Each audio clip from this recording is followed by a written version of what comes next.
صدر نے آج صبح جو لیٹر لکھا ہے الیکشنز کے حوالے سے چیف الیکشن کمشنر کو، اس حوالے سے آپ کیا کہیں گے؟ میں یہ سمجھتی ہوں کہ صدر کو ساتھ ہی اس خط کے اندر جو 6 اپریل 2021 کو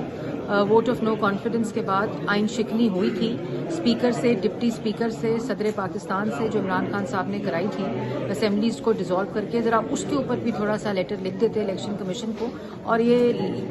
الیکشن کو، الیکشن کمیشن کو اور صدر کے آفس کو پولیٹیسائز کرنے کی ضرورت نہیں ہے۔ 90 دن مکمل ہو گئے ہیں، کیا گورنر کو اپنی آئینی ذمہ داری کا احساس نہیں ہوگا؟ تو یہ کیوں لیٹرز لکھ کے، لیٹر بازی کر کے آپ ایک معاملے کو جو آئینی معاملہ ہے اس کو سیاسی بنانے کی کوشش کر رہے ہیں؟ تو یہ ان کے گمکس ہیں، یہ ان کے پروپیگنڈا، کیونکہ میڈیا سپیس بھی لینی ہوتی ہے، چیزوں کو افراتفری میں رکھنا ہوتا ہے، ہر وقت ایک عدم استحکام کی بات ہوتی ہے۔ ہم نے یہ دیکھا ہے کہ جس طرح سے آئین اور قانون کی دھجیاں اڑائی جا رہی ہیں،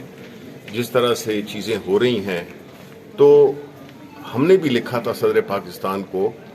کہ وہ اپنے آفس کو استعمال کریں کہ اس قانون کی امپلیمنٹیشن، اس آئین کی امپلیمنٹیشن اس ملک کے ہر شخص پہ، ہر ادارے پہ واجب ہے۔ تو اگر انہوں نے لکھا ہے تو یہ بڑی اچھی بات ہے، کیونکہ اس وقت جو ملک میں حالات ہو گئے ہیں اس میں آئین و قانون نام کی کوئی چیز ہے نہیں، یہ چیزیں ہو رہی ہیں، چیزیں نہیں ہو رہی جن کو ہونا چاہیے، اور وہ جو بھی سیاسی جماعت جس طرح کی ہماری پارٹی ہے، اگر ہم نے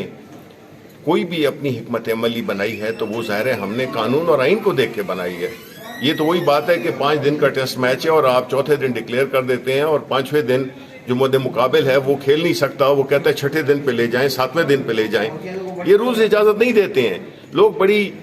اس کے ساتھ اعتماد کے ساتھ یہ باتیں کر رہے ہیں کہ جی الیکشن نہیں ہو سکتے ہیں، 90 دن میں نہیں ہو سکتے ہیں۔ بھئی آپ ہمیں قانون کی وہ شک بتائیں جس سے کہ یہ پتہ چلے کہ یہ نہیں ہو سکتا یا اس میں کوئی لچک ہے، گنجائش ہے۔ ایک طرف کہتے ہیں جی کہ ملک میں